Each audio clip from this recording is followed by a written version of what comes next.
Join me as we talk all things true crime.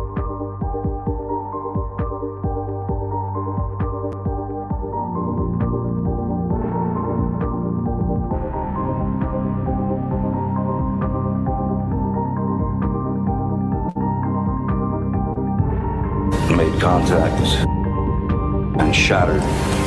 Liberty, a missing 4-year-old. The parents have called in and loved that the mother had went for a walk, came home, now they can't find her, they've been feeling worse. Turn it over to another agency. Let's get some help. Where are your kids? They've been missing for 4 months. You have nothing to say? You're over here in Hawaii? Chad, where are Lori's kids? 4 were stabbed multiple times and were likely asleep during the attack. Some had defensive wounds. Most of them had just like one that was the lethal stab wound.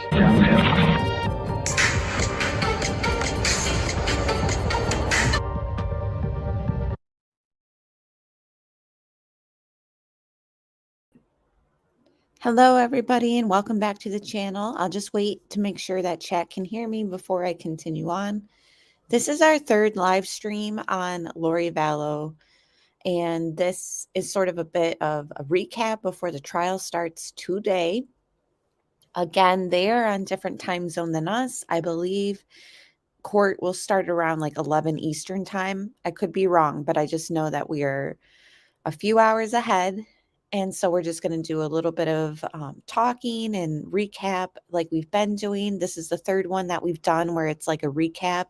Good morning to all my moderators. Hi, Florida Bass Fishing, Karen, Alex Erickson. Okay, Karen said the sound is good, so we'll continue on. Now, we've covered a lot of little bits and pieces already in our other live streams, so I'm just going to continue that same sort of recipe, I guess you could say, only instead of watching the body cam footage like we watched of Charles, and then last time we listened to the phone call from Alex Cox's ex-wife, today we're just going to listen to Melanie Gibb, Lorivallow's best friend. Her interview is a little bit long, so we probably won't finish it, but I did put together some clips, some recaps, some stuff to just freshen everyone's memory. So that'll take up at least around like 12 minutes. So I'll play that and then we'll get into the interview because I want to hear her supposed best friend, what she had to say, and she will be testifying at the trial. So that'll be interesting to hear as well. So thanks again for being here, everybody. Please hit like if you haven't done so. Let me start playing my clips and I'll pause it as we go along. We are going to be mentioning Melanie Gibb as well as Melanie, Lori's niece. So we're going to kind of speak about how Alex Cox, Lori's brother, shot at Melanie's ex-husband, Brandon. So it's just another layer in the story, but we need to iron it out before the trial begins. And we are on our way to get justice for the victims in this. And remember, there's a handful of victims here. We got Charles, Tammy, the children. It's just, just like Justin said, this case is nuts. And I have to say, everyone kind of get in the realm of, we're not going to travel to a normal state of mind when we're covering this case. You kind of have to be open and ready to just be like, okay, so this is what these people are believing for some reason. When we're talking about zombies, and Melanie's going to get into what Lori was telling her about JJ and Tylee being zombies, just brace yourself because it's just going to be unbelievable. So thank you so much for being here.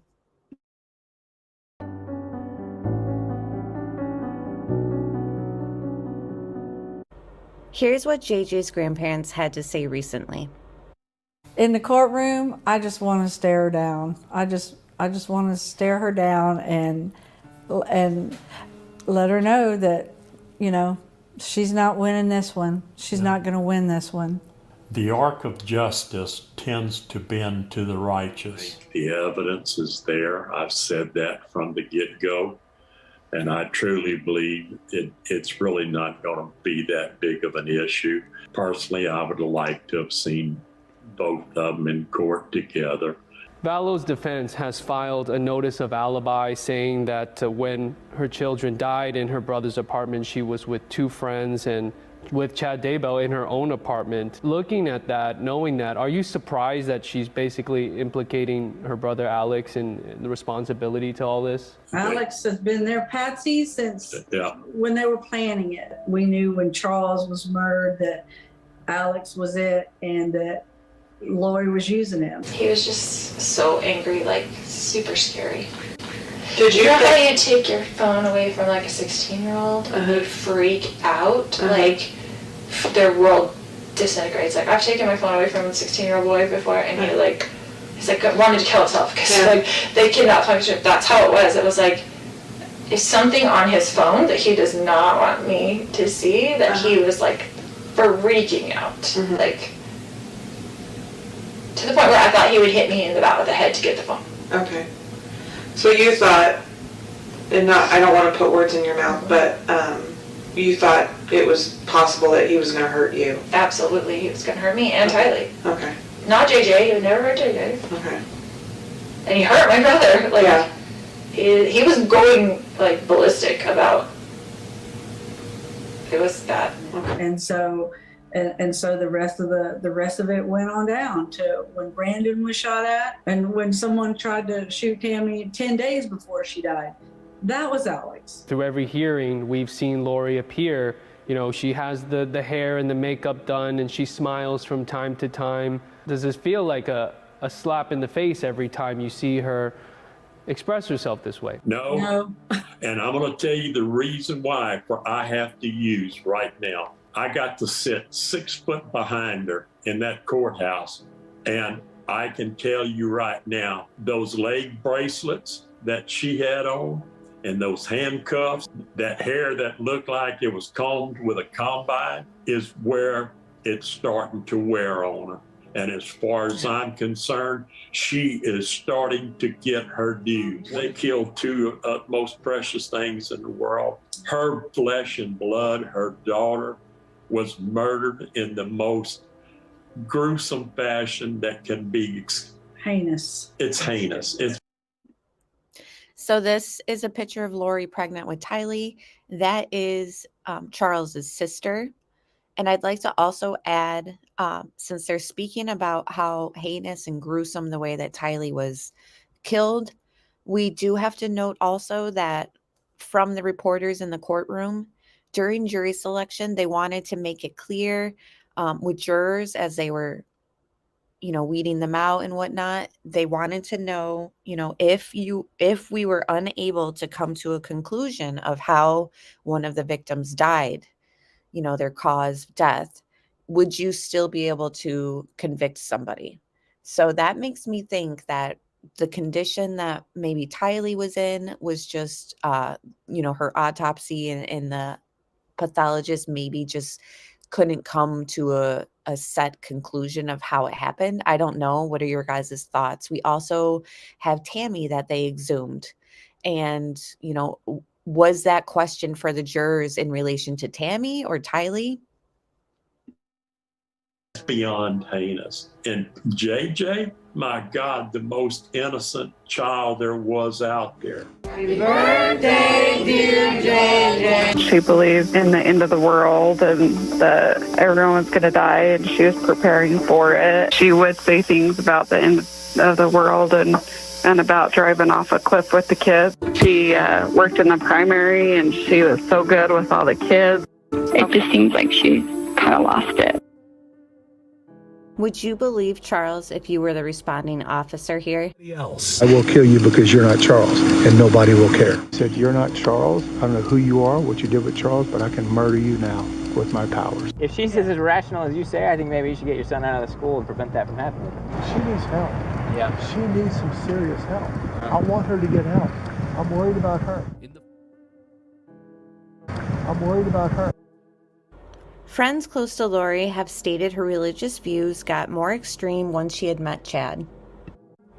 It's likely Lori's defense would be something like Lori was under some serious influence by Chad, and anything that took place was because of his influence. That is just a theory I have what her defense will be. They're going to dump it all on Chad and Alex, and Lori wasn't there. She has an alibi. All that I think her defense is going to use. And from what I hear about jury selection, she was very involved in it. She was writing down things. She was conversing with her lawyers the entire time. I heard that there is no, from what the last time I had heard during the selection, I believe is the last day, they said that there's really no young people on the jury. And they were saying, and the thing that I have to wonder is they say that she was writing down notes and participating in the jury selection. I just wonder, because she's just so, like her friend said in that one clip, she just lost it. Like what is she writing down? Like I almost imagine her like writing or like coloring cartoons or something. Like what's really going on up in her head still? They said that she's competent enough to stand trial. This whole trial got delayed a year over because of her not being competent. Now she's competent enough to stand trial, but I still wonder like what's going on there up there. There's obviously some screws loose still, I think. So I'm interested to see what her notes were actually saying, or what maybe she was just doodling or doing tic-tac-toe. I don't know. Chad was raised in the LDS church. When he was a teen, he became what he calls a prophet. The way he described it was that his veil was more open than it had been. I had a great mission. I just felt like his was extraordinary. Extraordinary, fitting for a man who claimed 2 near-death experiences left him living on the edge of heaven with a special connection to the spirit world. Daybell met his first wife, Tammy Douglas, while in college. He was a part-time grave digger. During their marriage, they would have 5 children. The couple also founded a book company. I've recently released my autobiography entitled Living on the Edge of Heaven, where I tell more about my 2 near-death experiences. Chad Daybell claimed he had visions of the future and heard a voice that guided him. He told followers he knew the end of the world was coming and that evil zombies were taking over some people's bodies. Patrick Mason, chair of Mormon history and culture at Utah State University, tells us sometimes these offshoots leave the church completely. Others stay quietly inside. I added this guy's expert opinion, and he's an expert on the theology and the Mormon study. So I thought that this news segment was noteworthy. I hope you guys think so too. This isn't the full segment. He did add some other insights as well. And I'll link it in the description box, the whole link. But pretty much, since this touches on religion and stuff, I just felt like I needed to have an expert kind of weigh in, because a lot of people aren't very educated on the LDS church. Like he even states that there's like a huge percentage in the US that just has never even met somebody who goes to an LDS church. So I just think it's important to kind of lay out that Lori and Chad's beliefs don't align with your average LDS church member. And we kind of have to keep that in mind, because for those who just aren't really educated on the different branches and all that, I think that we have to keep in mind and reiterate that these people's beliefs were extreme, and that not every LDS member obviously believes what Lori and Chad were believing. They're sort of off the wall, and he's going to get into that, where it's like they might still go to the LDS church, but actually in their spare time, they're researching and they're using different outlets like social media. We know that Lori and them took part in their own podcast. So the fact that they go outside of the church to kind of conduct their little groups and gatherings, that tells me, and you guys let me know what you think, they're very much aware of what they're doing. They're very much aware that they're manipulating the scripture in a way that fits their agenda. And that's exactly what Lori and Chad did. They may be going to church every single Sunday. The person who's sitting in the pew right next to me, I think they are thinking the exact same way I am, but they could be thinking in this completely different direction. Yeah, that's exactly right. And there's a recognition that, okay, some of this stuff may not play very well in church on Sundays. And so that's why some of these other outlets, whether it be online, in-person gatherings, conferences that people have, oftentimes these ideas play out in those other venues. So as we know, Chad and Lori met at one of Chad's seminars where he had, his book signings, etc. And this is exactly what this expert is saying, that they know that what they're saying and thinking and what they want to teach and spin things as will not fly on the regular church day, right? So they go into these other areas and spread their word and what they think, and make people believe that God is speaking to them, and what they have to bring is different and new. Chad calling himself a prophet, that all is just on the outside of what the LDS faith really believed. And eventually Lori and people close to them started to see that she wasn't the same person anymore, and that she didn't believe the same things anymore, and that just got very extreme. The other thing is too, is if we're going to talk about their competency and their awareness, the fact that they took these teachings and went off, and shared it with masses outside of their church, it tells me that they knew exactly what they were doing as far as manipulating things and tricking people just to do evil things. So when we're talking about the death penalty, et cetera, and who's competent and who's aware and who's sane, it seems as though everything that Chad and Lori were doing, behind their church's back even, was very well thought out and prepared. And, it's just, they knew exactly what they were doing when they were gathering people in and pulling people into their circle and getting Alex to do whatever they needed. And it did with Chad and Lori's beliefs through books, blogs, and podcasts.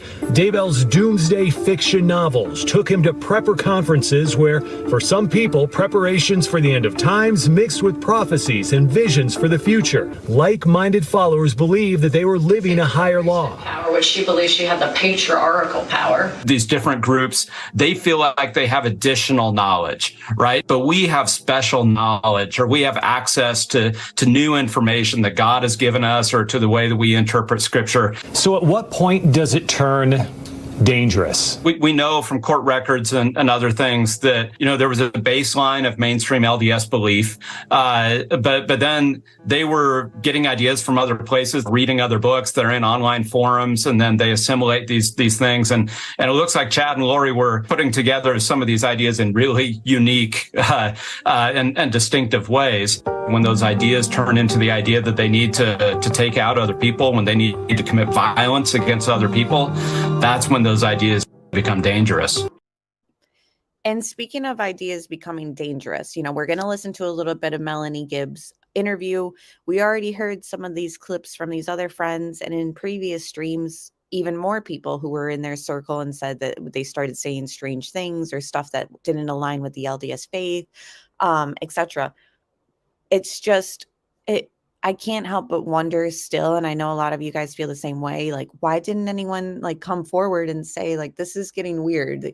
This woman keeps saying that her children are, a dark soul, and, I don't know. It's just, it amazes me how many people stayed quiet about things until it escalated. And then there's all these police interviews that we've gone through and that we will go through. And obviously in trial, we're going to see even more stuff come out and more witnesses that have come forward and more that will take the stand and speak on things. So this little incident on October 2nd, 2019 is going to go through Melanie, the niece of Lori. So Lori had a sister who died of causes related to her diabetes. I then find out that not only was it from her diabetes, but it had to do with the fact that she had an eating disorder, which I think is important because we've gone through a little bit of Lori and Alex's family, mental health theories, maybe. And I just wanted to welcome everyone who's joined since we've been going on. I know you guys are in chat, so I just want to say I see you guys and thank you for being here. Hello, Jen Lou. Chad and Lori betrayed everyone, including their church. Yes. And it's just amazes me, like I was saying, that it took something serious to happen. And then all of a sudden people started coming out of the woodwork saying well, she wanted to drive off the cliff with her kids because she was afraid of the end of the world. What? That's extreme. If I got off the phone with a friend who said that, I'd be very worried, but interesting enough. So this incident takes place. So Lori's sister who died had a daughter. So her name was Melanie. and she became very close to Lori, and she believed that Lori could actually speak to her mother through her powers and spiritual, she's a goddess or whatever she believes, right? We've gone through all that in the other streams too. So they have this connection. Melanie, the niece, gets divorced from her husband, Brandon. And this is after Charles has been shot and killed at, right?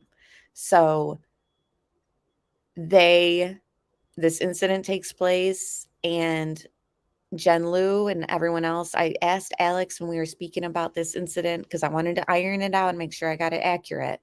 So they were under the impression, Chad and Lori were telling everyone that Brandon, the ex-husband of Melanie, the niece, was a dark soul. He's a zombie. He's very, very dark, not even just dark, but very, very dark. And so they all started to believe that Brandon was this dark soul. And in addition to that, and remember, she doesn't get the life insurance money from Charles when he was shot because unbeknownst to her, Charles made it the beneficiary his sister Kate. So they don't get the life insurance money. They're telling everyone that Brandon, the ex-husband of the niece, Melanie, is a dark soul. So he's got to go. And Alex and them prepare to shoot. And I believe that this was not only because he was a dark soul, but guys, correct me if I'm wrong, but there was some sort of life insurance too that was between the niece and Brandon still. Am I accurate in that? I've done some research, but I want to make sure that I'm getting that out there, but I'll be open and say that I'm not 100% on that. But I believe that was sort of the motive behind this shooting as well, in addition to him, of course, being a dark soul. But there was some sort of life insurance that was still maybe valid, even though they were in the process of divorce. Help me out, guys, while I play this. And if you guys know the answer in chat or just on replay, comment down below. 911, where's your emergency? Someone just shot my window. On an October morning in the town of Gilbert, Brandon Boudreau calls 911. As I was trying to pull into my driveway, they just drove off. I saw them drive off. Police respond to this quiet suburb to find Brandon's Tesla with a shattered driver's side window hit by one bullet. They was very professional, whatever they were doing. You have any enemies? Anybody that you... Just went through a divorce. A divorce from the mother of his 4 kids, but also Lorivallow's niece, Melanie. There was like some kind of a muzzle thing on it. Mm-hmm. And they just lifted up the back gate and shot. In 2021, Gilbert PD determined there was probable cause to believe Lori, her then boyfriend Chad Daybell, and her late brother Alex Cox orchestrated Brandon's murder, despite failing. Fox 10 obtained photos of the recovered suspect vehicle, a Jeep Wrangler with Texas plates registered to Charles Vallow. But at the time of the shooting, Charles was already dead. Detectives believe Lori, Chad, and Alex had the windows tinted, removed the back seat and the back wheel so Alex could shoot from the Jeep's rear. Brandon had just moved to this home, claiming his ex-wife Melanie was one of the few who knew his address. Yesterday, we responded to a call for service. So this is a police interview with Melanie, the niece. Has her name and the date up at the top left. And so everyone in chat is a little bit on the same page as me. Like, we think it had to do with life insurance, but then there's also those who are not 100%. And these are experts in the case, guys. So I just want to be honest with my information, what I know, what I don't know. And I am unsure on that. But Sweetie Pie says, yes, it was insurance money they were after. Melanie had been convinced by Lori I didn't know that he was gay. Interesting. So interesting. All right. So hopefully we can get more clarification on that soon in trial. Of course, it'll be explained. So here they're asking Melanie about it, and she's playing it off as if she has no idea. Nervous because somebody tried to shoot Brandon. Do you have any idea about this? Or anybody who would have any desire to do something like this? I don't know.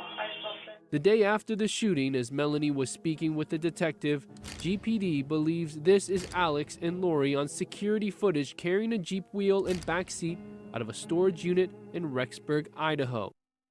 Now, I believe 100% that is Lori and Alex. I'm curious what your guys' thoughts. And Peach said usually it is life insurance, right? But the thing too about this case is like we have to like almost put ourselves in like a pretend world too. Like we have to think logically, like you're saying, usually it is life insurance, and that's exactly what I'm thinking. But then there's a part of me that's like thinking about how Lori and them were, and Lori's telling everybody that this Brandon guy is a dark soul. And then I also think like, oh wait, yeah, now I have to add in this whole like element that there's, levels of light and dark in people and et cetera, et cetera. So it's a crazy case, guys. And I understand there's some people I've seen that are like, won't even touch this case to watch it or to cover it because it's just absolutely, you don't believe it when you hear about it. And good morning, Brookie. Good to see you. So yes, it seems the majority in chat is believing that was Alex and Lori as well. When Melanie was asked about Lori and her kids, Do you know where they're living now? No, they've kind of mentioned that they just need a fresh start and not sure what's going on in the family. So at that point, the children are missing. Correct me if I'm wrong, but anyways, Melanie is telling the cops that there's something going on in the family, and she just doesn't know what's going on. It's like everyone just plays dumb too. And that's what really annoys me. And then we'll see as Melanie Gibb sits down with the cops, she's very much like, how you guys doing? You seem like lots of fun. And I'm just like, you knew more. Like you could have came forward. I don't know. I just get very angry. I know that it's going to be interesting to hear her testify, and I definitely want to hear her side of things. But I'm also, since day one, I've been looking at her with like a raised eyebrow. Yeah, I wonder if Melanie P will be a witness too. Curious who's going to go up on the stand. Yeah, I mean, after Charles Manson, Peach said she believes anything is possible.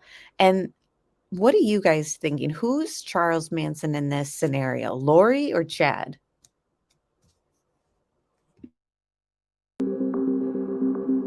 Yet Melanie would soon move to Rexburg right next door to her aunt. Police would begin to link Lori and Chad's spiritual beliefs as a motive for murder. GPD's report says the couple felt Brandon was possessed by a dark soul, and the idea spread within their inner circle. Not only is it dark, he's actually, we found out more about him. So first he's this, now we know he's actually a high level. He's like up there with Hitler. Despite this Instagram post by Tylee, she too became a zombie. Tylee. So this post was from Tylee's Instagram. It says, my love for my mom grows every day. She is truly the best person for the job. Through everything we've been through as a family and as individuals, her faith gets stronger. She's the best. Sorry, there's like a line on the picture and I'm trying to read it. Hold on, guys.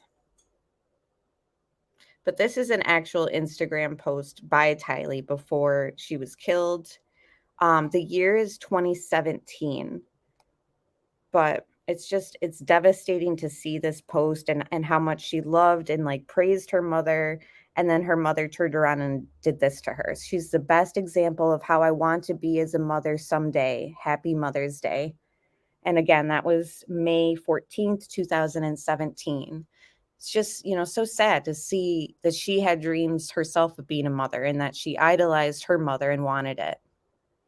I see a lot of people saying Lori is like Manson. Then I've seen someone say Chad, and I also seen someone say both. Frankie says, I think Lori knew what she was doing. I don't think she was brainwashed. Zombie. Tylee also had these dark spirits that were trying to control her.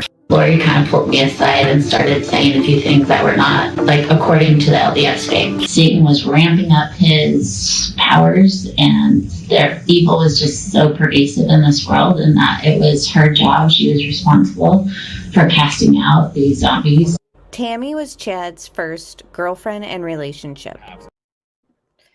I do think that is pretty accurate in my opinion too, Sweetie Pies. I think it was a shared delusion fueled by lust and money. And I seen somebody earlier. Okay, wait, hold on. Jen Lou says, I believe Lori is more like Manson. However, Jim Jones was the most prolific at brainwashing, in my opinion. Lori isn't quite Jim Jones level. I think both those statements, I lie like right in the middle of both of them. I do think I see more of like a Charles Manson in Lori. I think Chad would have just been happy scamming people out of money with his books for like ever. What do you guys think? Like, I think he would have played up, because there is a group, there are people who are, preppers, and I see nothing wrong with preparing for whatever, So when Chad was doing these like prepper type seminars, and I think that like he was really into it, but then I also think that there's a level of him that thought that he could monopolize on that fear in people, and that his near-death life experiences was just going to be his money makers. Like, I think he would have been completely, totally fine if he never met Lori and he just continued on being the dull, boring like life he had, and just scamming people out of, I'm a prophet type of scam.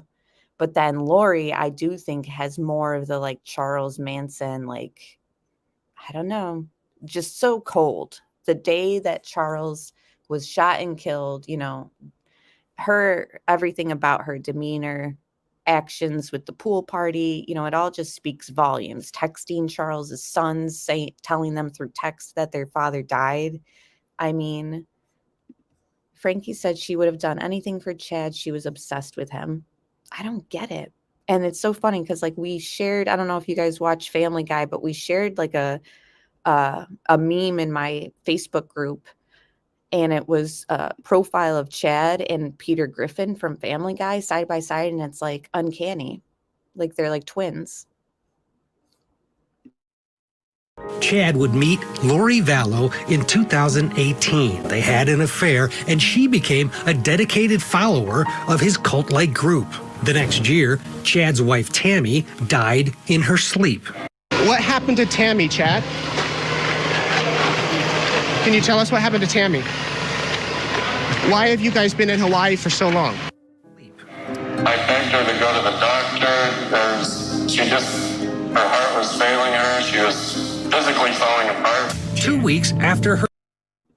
Now, when he says physically falling apart, like when he's talking about Tammy, like that just sounds so literal to me. Like I can't help but just think of like, I don't know, like Edward Scissorhand, like physically was put together, and he's saying Tammy was physically falling apart. Like, what does that mean? Like her limbs were falling off? Like, it just doesn't even sound normal, or believable, I should say. It doesn't sound persuasive at all. Her death on November 5th, 2019, he and Lori were married. Within 7 months, Chad and Lori Daybell would both be jailed for the murders of her children and his wife. The remains of Lori's daughter, Tylee, and son, JJ, were found in Chad's backyard. On behalf of Mr. Daybell, we will enter a plea of not guilty to all of the charges. What do you guys like to do for fun? We like to play all kinds of sports on our 3 acres. Okay, it sounds like you have a nice life there. We do. Congratulations. Thank Nice to meet you. So that concludes the clips that I've edited together. I now want to transition to the Melanie Gibb interview with the police. Oops, sorry, guys. Just want to make sure there's no ads that are going to pop up right when we start, but so Florida Bass thinks that Chad and Peter Griffin look alike. And thank you all for being here. And yeah, Tammy was about to do a triathlon. Yeah, it did seem like she was in good shape. Exactly. So all of that will come out in trial too. And again, we have to wait for the audio after the trial, or after the day in court is over with. So I've seen some people asking in chat, when can we get that? As soon as I get it, I'll be listening to it and then going through it. And then I figured I would just share highlights and stuff like that, like sort of how I did the Alex Murdaugh trial or the Johnny Depp trial, if you guys followed that. I don't stream it live, or I won't stream the whole day sitting here with you guys live. There's a lot of people who do that, and I love sitting in their chats and listening I want to just do, I don't know, my own way. You guys know how I do things here. So, and thank you everyone for being here, and to my moderators. Pardon me while I switch up my screen.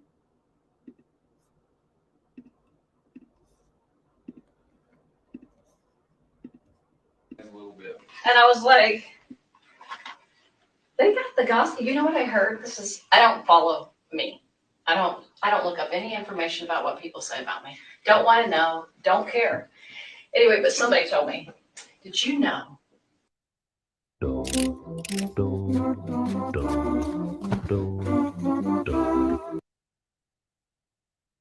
that you and David were married on 12/12? That's 12 times 12 is 144.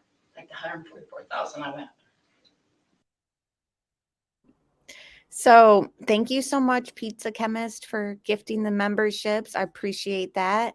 I also seen, because it doesn't come up on the StreamYard, but SRB has been a member for 2 months. And thank you so much for your support. I really appreciate that. And hello, Riddler, and everyone else who has joined. It's good to see you. And thank you again, Pizza Chemist. I appreciate your support always.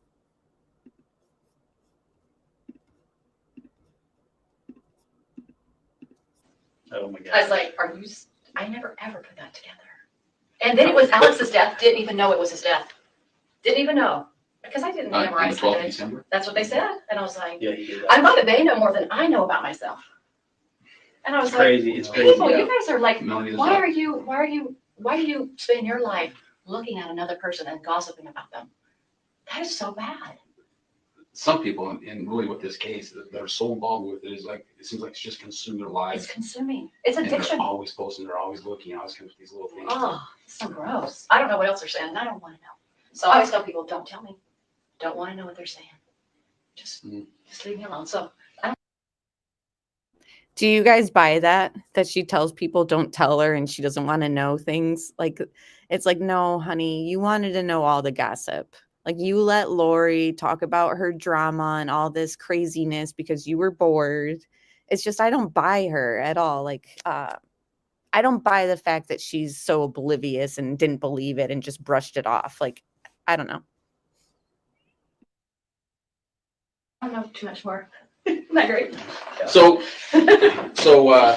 Dave's still up there in Utah? Yeah, and he said that if you wanted to, he was going to come down and help me with some moving. I decided, no, I'm keeping my stuff in storage for another month. Okay. So he says, if you need him, I can call him. He's standing by. I don't think we need to talk to him. He's okay. I'll do what I can, but I don't really think I'm that useful. But he is a little bit. He's useful. He is useful because he's another witness. Yeah, he's useful. He's useful. And a pretty good guy, I think. But there may be an opportunity we have to sit down and have a chat with him, kind of like we're just trying to butt things up a little bit. Good. Cross T's, dot I's, and then prepare for what's possibly coming here in the near future. The trials. The trials. Anyway, so it's been a long time since we chat. And then, so in that period of time, Ray, myself, Vinny, other Dexter's gone over quite a bit of stuff. Okay. And also quite a bit of stuff with you. Yeah. So in going over that stuff and talking to other people, more questions come to mind that we may have not known back then. Okay. And so this is where it's important. We sit down and talk with you again and kind of get that all out in the open and try to figure out exactly what's happened here and what it was going on. Okay. Even, when they moved to Idaho, but maybe even prior to moving to Idaho. Okay. So that's what we'll talk about a little bit. Melanie, one of our main objectives here is we are trying to block off any type of avenues here that somebody saying we may not have checked out.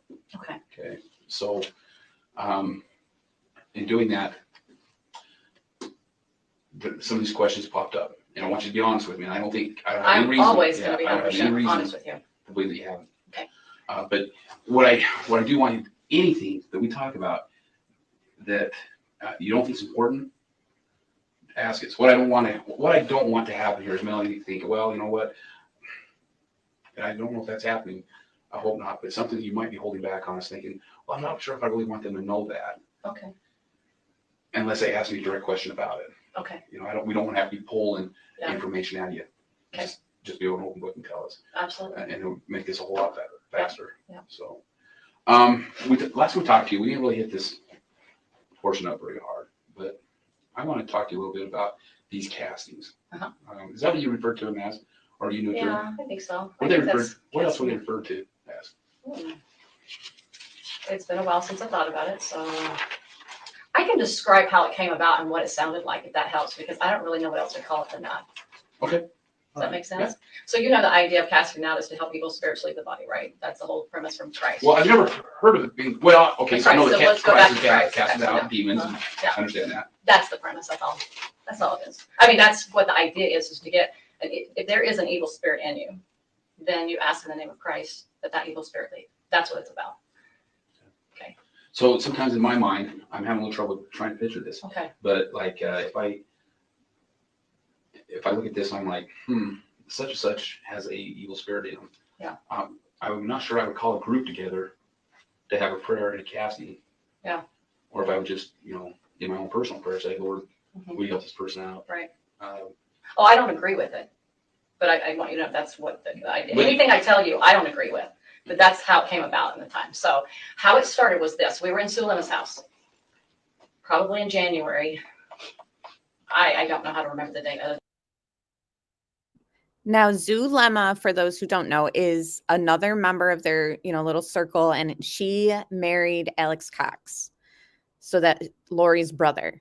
And from my understanding, you guys help me out, that was sort of like a planned marriage. Like they were told to like pair up or something. I don't know. Help me guys in chat and comment down below if you guys know more about that.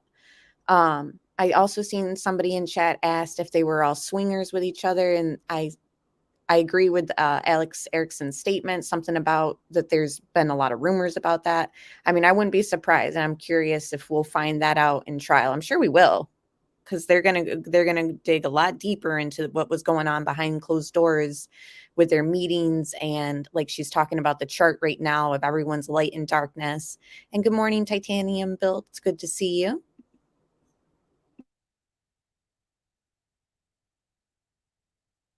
Then I was trying to think of sequences, So there was Christina and Nicole. Remember them? Mm-hmm. And Serena was there. I was there. Sulema was there. And Lori was there. And maybe Sulema's daughter might have been in the house, but I don't remember.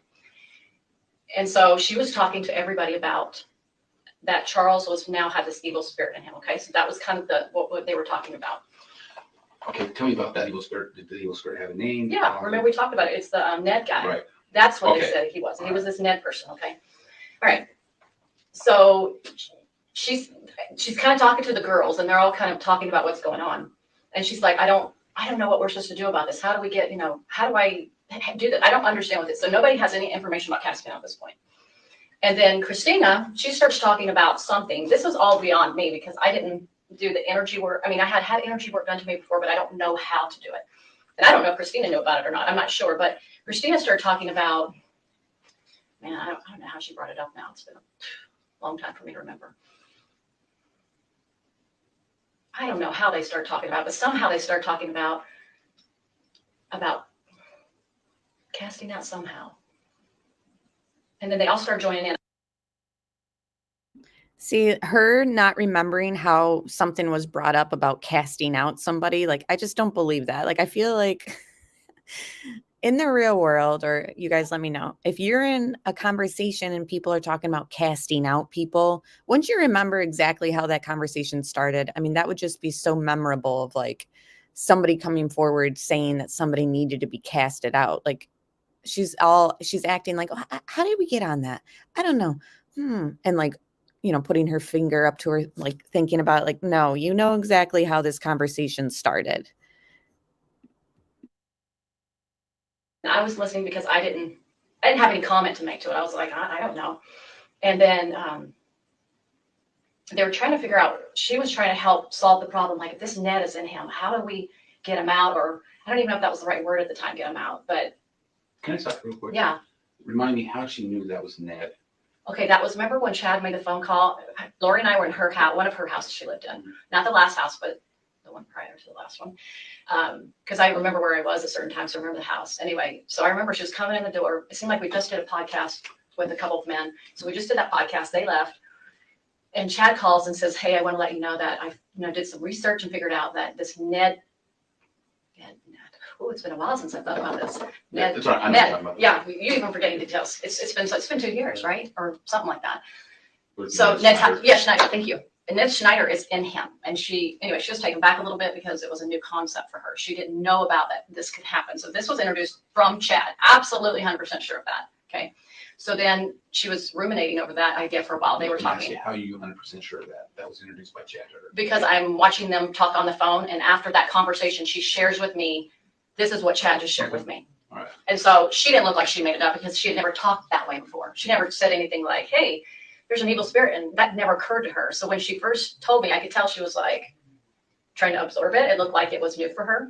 And so, so that's where it came from. And so I'm sure they had a lot of conversations, which I wasn't privy to. So then when she came together in January with all these girls, she was talking about this problem she had about this Ned person now coming in. And she said that her reasoning for that was that Satan was breaking eternal law and that he could now do this, like he had some kind of power to do this. And so now these evil spirits were able to get into these bodies. So if we use you as an example, Ron is no longer Ron, he's, Phil. And Phil comes in, he is now, I'm really dealing with Phil. I'm not really dealing with Ron anymore. Because Ron's gone. Ron's gone. He went to the spirit world or whatever, someplace, right? And so anyway, as we talked around the girl, they were trying to figure out, well, how do we do this? How do we get this figured out? So they sat there and talked about it. And a lot of the wording that they used, which I can't recall all of it, but it had to do with features that they learned from energy work. Different weapons and different stones or different things that they had learned through a spiritual means, talking about, hey, and they came up with this stuff. I did not come up with it because I didn't even know what to say about any of it. Did they come up with it? Or did Lori assign them something? No, at first they talked about it as a group. They were like, well, what can we do? And it was seemed like Christina started bringing it out first, actually. She's the one that, and I'm trying to remember the words, but I can't really remember what she said. I just remember she's like, I remember her sitting down with her one day and go, what can we do to help you, Lori? She was sincere. And I was thinking, I have no idea. Like, I don't know what that looks like. And so anyway, they started talking and getting different ideas. And so she was told she was told that she had this priesthood power. Now that Moroni gave it to her in the temple, she suddenly had this priesthood power that women were now getting it, because you know that they don't have it in church, right? Did you find that odd? Yeah, everything's odd. But at the same time, because I was on this, so I had listened to some podcasts. She had. See, I love how the cop says, don't you find that odd? And she just kind of starts to like dismiss it. And it's like, I mean, look at the way he's looking at her. Like he's seriously thinking exactly what we're thinking. And she, you guys were saying in chat, she is super excited to talk about all this. Learn. So it wasn't super odd for a person that had listened to Julie Rowe or Mike Stroud, because they were talking about now if you go back and listen to those two, she doesn't come up with this stuff herself. This has been coming up by other people. Okay. And isn't it interesting that she's doing exactly what that expert was saying earlier in the live stream? If you guys missed it, it was that news segment with the guy who's, I forgot his title, but pretty much he's very well educated and well versed in the Mormon faith. And I don't know if he was a professor or whatnot, but he pretty much said this tends to happen where these offshoots of the LDS form and they start doing their podcasts and they look for social media forums and other ways to get their message out to people that's outside of the Sunday church service or whenever their church service is. Sorry, I don't know if it's Saturday or, but regardless, outside of their normal, church gatherings and whatnot. So it's just interesting to me that there's, the way that Melanie's talking about it is she's sourcing, because he's asking like, where did this come from? How did this start? Blah, blah, blah. And she's sourcing all these like, well, so-and-so had a podcast and so-and-so spoke on this podcast and blah, blah, blah. And it's exactly, but at the same time, it's like, but you guys didn't think to not source like average people on podcasts, like when you're talking about light and dark spirits and somebody was they're talking about Charles being taken over by Ned, like, but they're sourcing regular people instead of like their own scripture or going to their pastor or whatever they're called there in their church. It's just interesting to me that like these people are just so out of touch with the reality, even in their own church, that they really were like that desperate to believe everything that Chad and Lori were saying. Like it's astounding to me. It's hard for me to grasp. Like same with the Manson case. How did he, obviously he used acid and other forms of drugs and all that to get his followers to do what he wanted. But it's just absolutely astounding to me that like, even without, I mean, we don't know that they were using drugs or whatever, but it seems like they were able to control people the same way and get people to do exactly that, what they wanted. It's crazy to me. It's just totally crazy. Yeah. Robin said total manipulation from Chad. Well, right. And I know that the big picture, it's all a little weird, but when you hear, because, you're LDS, yeah. When you hear something as in Moroni appeared to her in the temple and gave her priesthood powers, what did you think about that? Well, let me back up to when I first met her to help you understand how I got involved with her. Jason Mou's the one that introduced me to her. He met her in the temple and said, hey, there's like-minded people that are spiritual, Here's Melanie's information. So she meets me and she hears me talking a little bit because I'm doing something for a stake event. It was really normal and good and, had to do with, like natural preparedness kind of things, something that we all can learn and enjoy. Anyway, afterwards, she's in the back with Melanie. And then I came out, and then she came out, and Melanie was still in there because there was other classes going on. And she was just so excited to meet me. And she was like, she's talking about people she knew, like Mike Stroud, or not knew, but knew of from podcasts of Julie Rowe and her change of heart. And I said, well, I've been changed to Christ. And my experience is a normal experience that somebody would have. But she was like mirroring me. And I was like, I think she's mirroring me because I didn't know that then. I didn't know her. So I would have no way of knowing. But anyway, she was like, oh, I've been changed by Christ. And I said, well, I have too. And it wasn't in a more significant way than maybe what I experienced at church. It was a beautiful experience that I had. So she's under the impression that Lori was mimicking her and mirroring her. And now they're in competition of whose life has been touched by Christ more. Like, this is just so bizarre, isn't it? Like, it's like, who even has these conversations? And she even just said, like, I didn't know her, so I didn't know at the time. And it's like, do you even know that now? Like, are you certain that she was, in competition with you? Like, it's just the way that Lori thinks of herself as a goddess, etc., and has all these powers and can't be killed.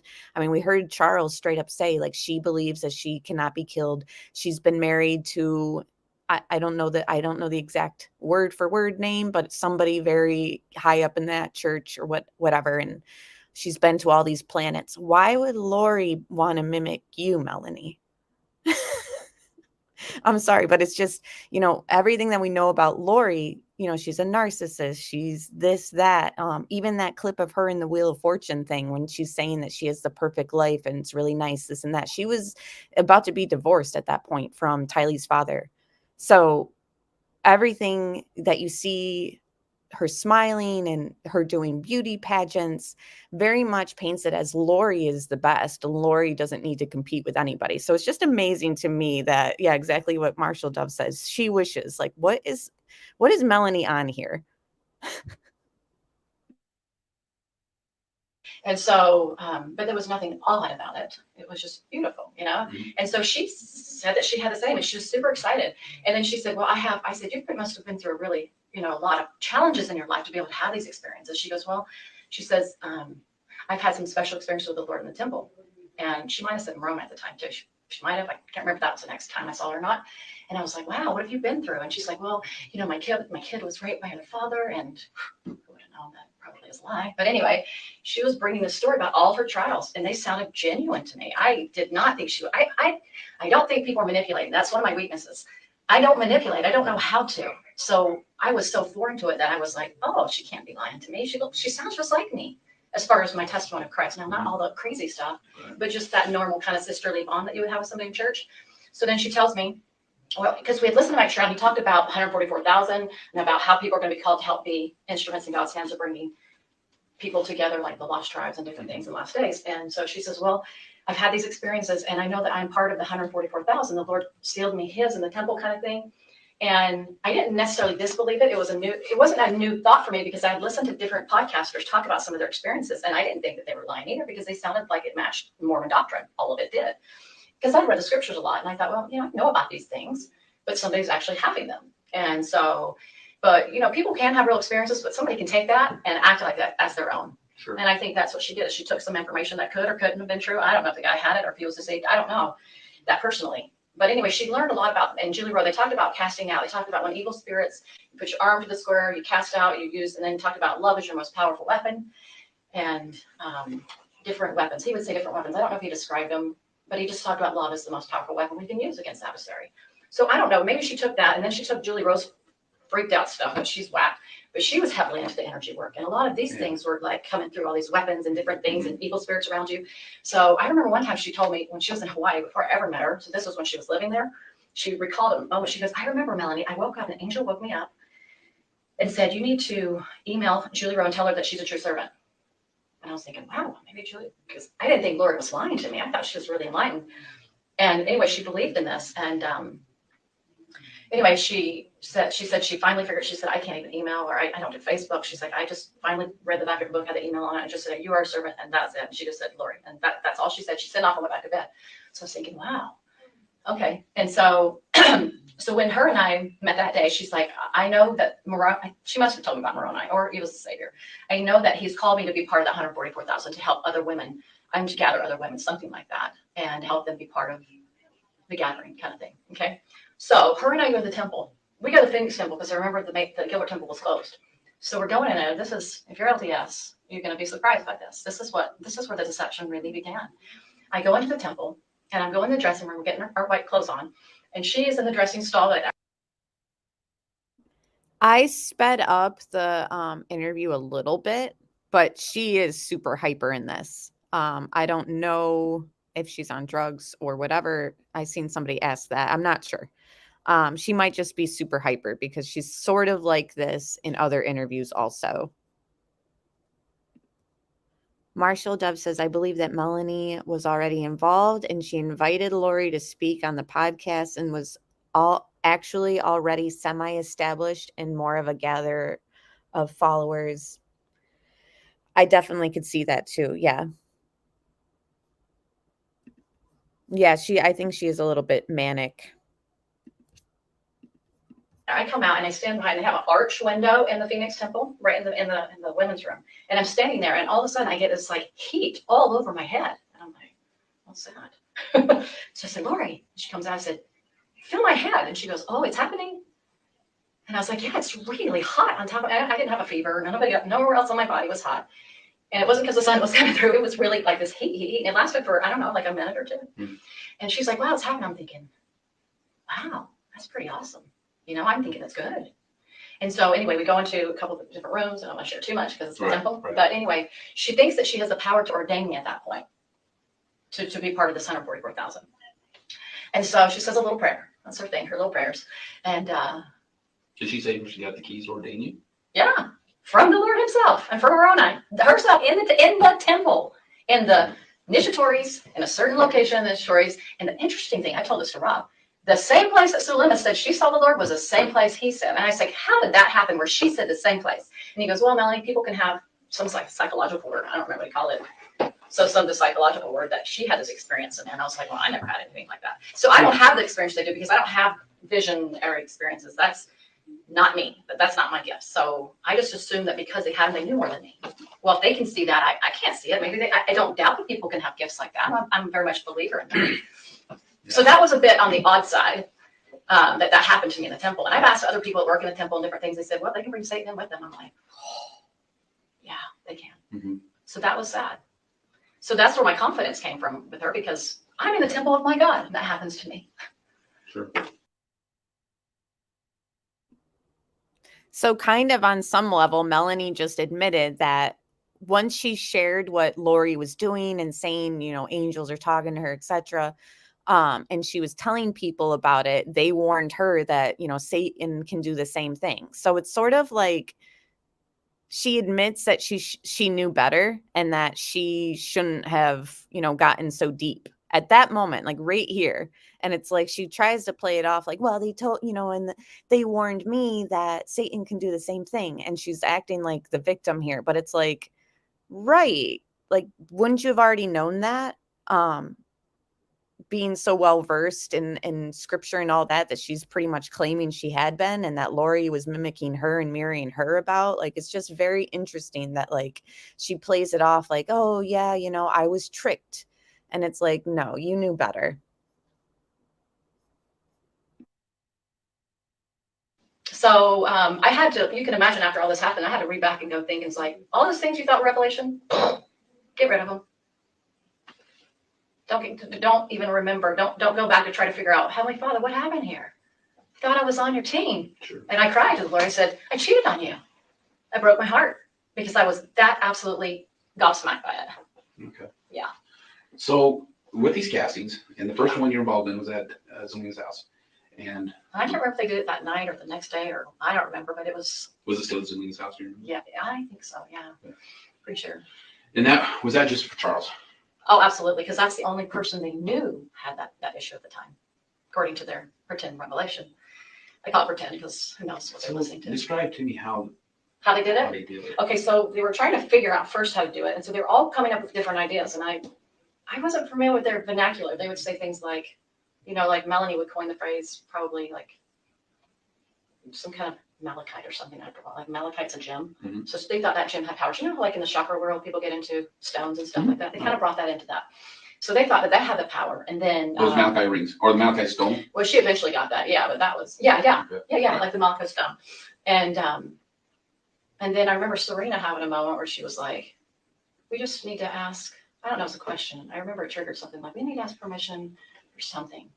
Anyway, sorry, it's been too long. And it was weird that something happened that night that was strange. Sulema and was it Serena? It's almost like they got attacked by an evil spirit. Like all of a sudden, Sulema's sitting there talking, and all of a sudden she can't breathe. Like she's like, I'm having a hard time. I'm like, what is that about? And then Serena, it seemed like something happened to her where she was. She's like, it's almost like she got attacked by an evil spirit, as if Melanie knows exactly what that looks like and all that. Like for her to be able to diagnose what's going on here. It's like, or maybe it's just a panic attack. Or maybe you should crack a window. Something happened to her, and Nicole, or maybe it was Nicole. I know Nicole had something with. Nicole's a sweet, gentle soul. If you ever met her, and she just all of a sudden got really depressed and really heavy and quiet. So anyway, they were obviously opening darkness because anyway. So they would say, well, anytime darkness comes after you, it's because you're doing the right thing. So it's an oppositional idea, sure. Right? And so anyway, they would just basically, she would raise her arm for the swear. Lori would, and then she would say through her priesthood power, which she believed she had the patriarchal power, which was higher than the Melchizedek power. Okay, sorry, this is confusing. I'm following you. Just following you. I'm patient. And Chad would help groom her into these beliefs and ideas. He would help her believe more and more, like you're the most powerful woman in the world.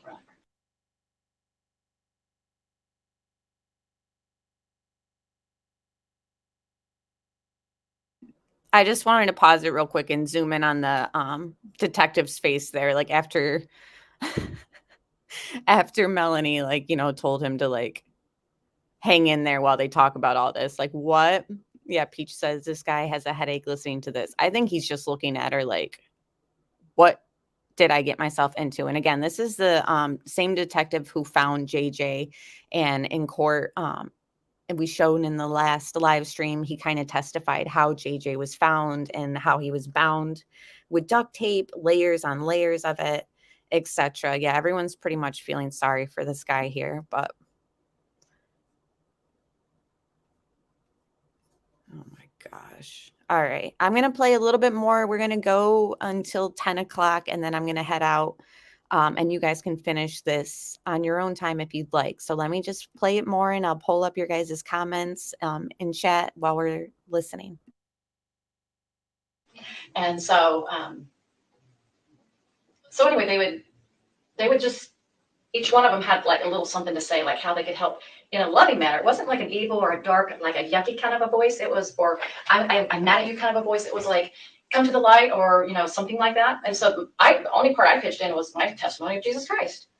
I didn't have anything else to offer than that, because I was like, well, Jesus did this, and look at what's his name, and look at Paul the apostle, and and I was just trying to share my little part, because I was like, all these people, I don't know. And so anyway, that's just how she did it. And so she would, and I think she kind of did it more on her own as she got more closer to Chad, and everybody's kind of started leaving the group, like Nicole and what's her name, Christina were out, and then Serena was out early. Thank goodness on their part they were out early. And it's only because Lori was getting jealous, or how the jealousy can get in, and she was worried because Serena would call Chad too much, and then she was like, Chad was like, well, she has more intentions than this, and they cut her out of the group, just stupid stuff like So that. you think that they catch her? Did she just say they cut her out of the group? Look at her face. Oh my gosh. But I do believe that was going on. People fighting for Chad's approval and attention. I do believe that Lori would do stuff like that, like amp up what the angel told her, and it's going to be better than what so-and-so told Chad, and etc. It's just, oh my gosh. I know, SRB, I'm right there with you. And that's why this case is just, it was very hard for me to be like, but like I said earlier in the stream, these people are on the extreme end of this faith. And like they said, it's a branch off. It's not the real LDS belief system. But I totally agree with what you said. She said, I try not to be too judgmental on people's beliefs, but these people are wacky in my opinion. Yeah. And that's the part of this case. Like we said, we all have to we are in reality, but also we have to have one foot in this like fantasy world of theirs. It's crazy. Serena had a group because Lori was jealous? Well, I think, so he would say, this is how it started. He'd say, she keeps calling me. Serena keeps calling me, asking more and more questions.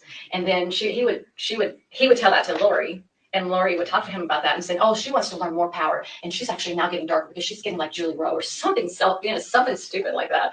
And then so pretty soon they had deemed her more dark, and she just they just cut her off. Basically means, I'm not going to talk to you anymore. So she went out of the country and came back. She got sick, and she was asking, like, what happened? Was some evil spirit attached to me when I was there? And Serena had a hard time swallowing all this. After I came to her and said, these people are bad. She was like, you mean they lied about that? And I'm like, Serena. And I had told her the whole story, everything that they killed the kids, and I really felt they did. And she was like, and we went to the temple, and she's like, Melanie, did they lie about this? I'm like, Serena. So she just said that she told Serena her theory about how they had killed the kids. And then as soon as she said all that, that guy over on the left like takes his pen out and he's like jotting something down. Also, do we have any interviews with this Serena person? Does anybody know? And good morning, Missy L, and everyone else who has joined us. Good to see you. The whole thing is a lie. And she was so convinced. She was so convinced. And she's a very intelligent woman. She's a very beautiful and amazing woman. But she was just sucked into it. And so, and it had a lot to do with the preparation work, had a lot to do with learning things outside of Chad and Lori before we even got together, like, the podcast people. And that prepared Lori to meet Chad. I remember hearing that recording about her sister saying something like to Rob in that little room that they got in trouble, obviously didn't get in trouble, but tried to get in trouble with the defendants. And she was saying, I think that her podcast, she named who the podcast people were, but I choose not to use the names of people on the internet openly. But she said, I believe she learned those teachings from this podcaster. And then when she met Chad, and it was easy, oh yeah, I'm already prepared kind of thing. So that first day that they met, she was already prepared for Chad because of these podcasts that she'd been listening, which actually kind of got, went from Chad to this, Julie. So they kind of were connected a lot more ahead.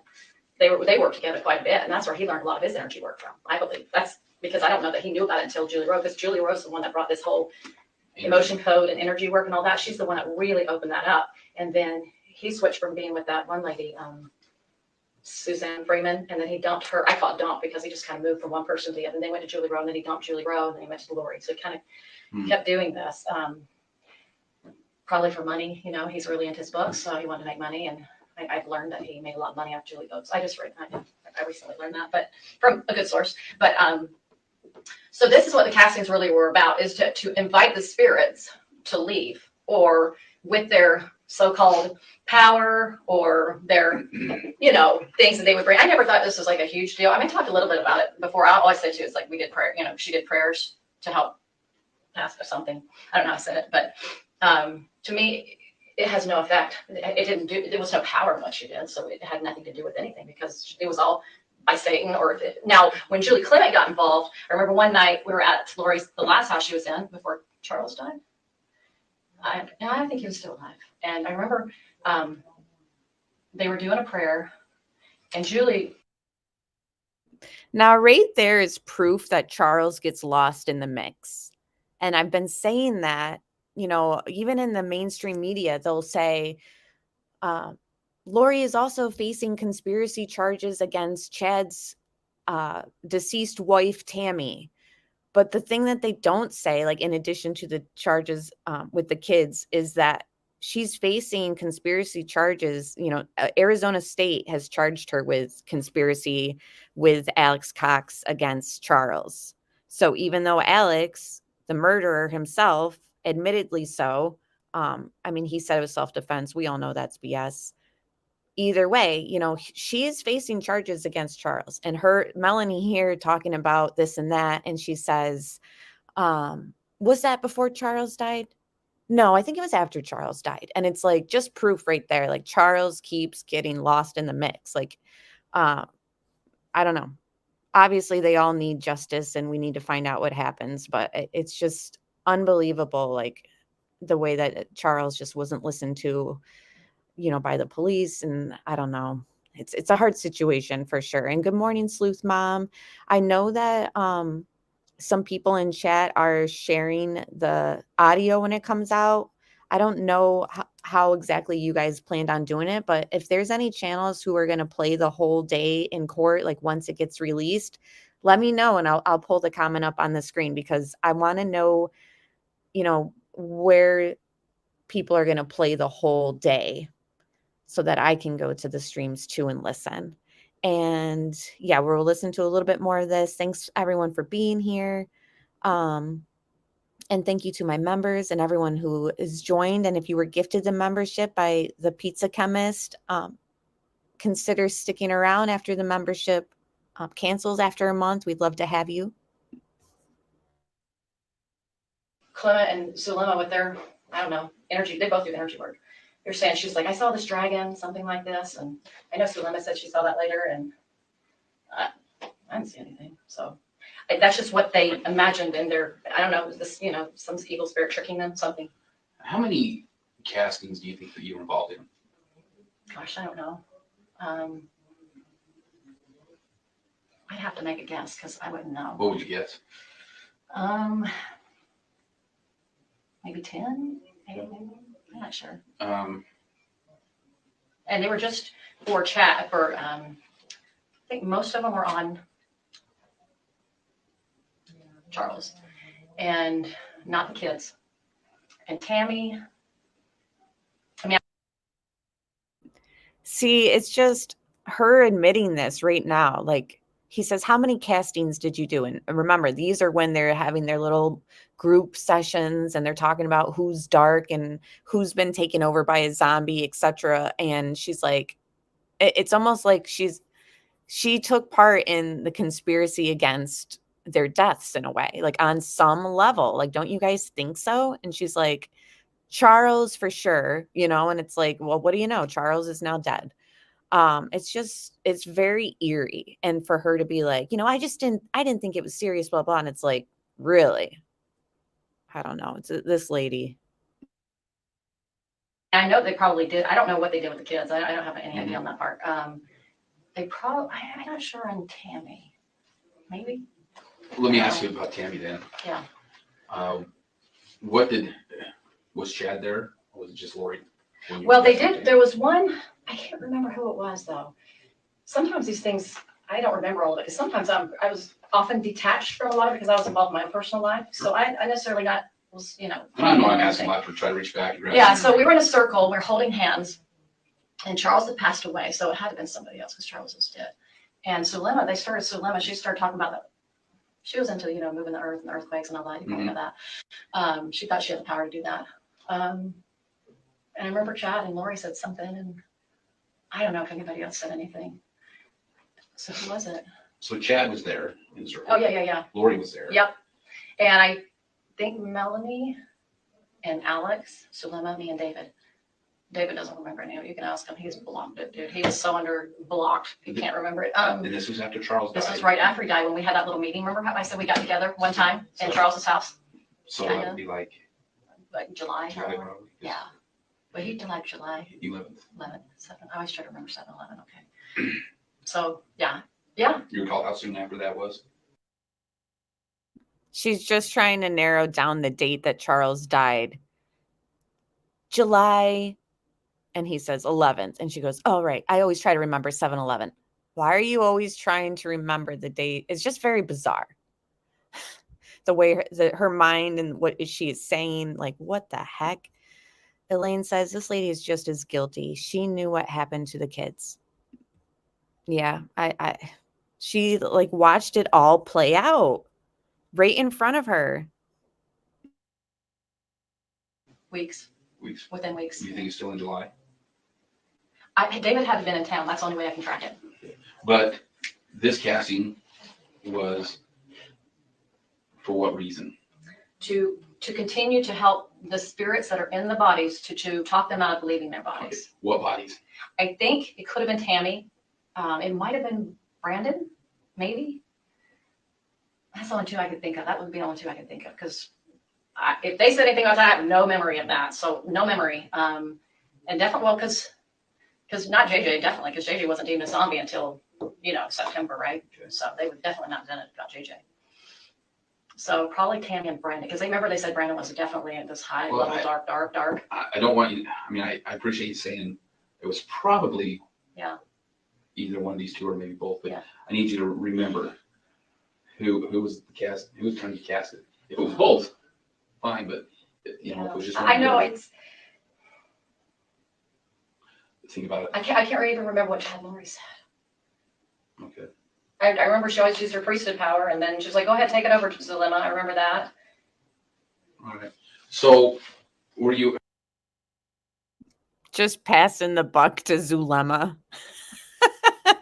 Lori did her priestess powers, and then she, said, take it over, Zulema. Like, no, I think she told you to take it over. And you just don't want to say what you were saying because you were casting out spells or whatever it is, too. Like, what's going on? Because Zulema remembers.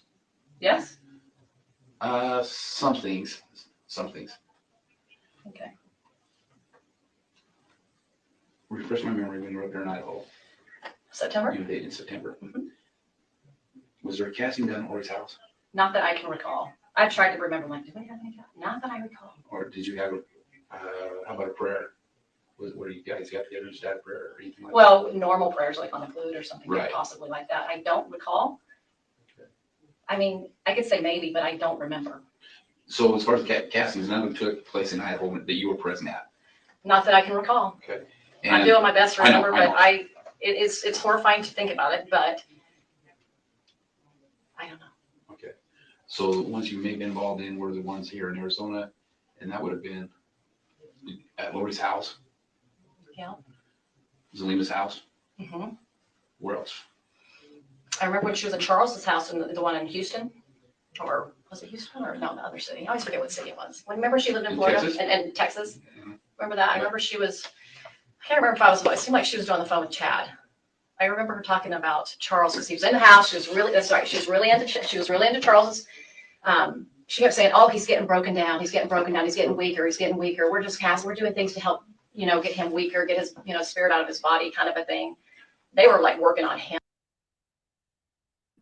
So if somebody told you that they were working on getting someone's spirit out of their body, wouldn't you think to yourself, like, wait, you're going to kill them?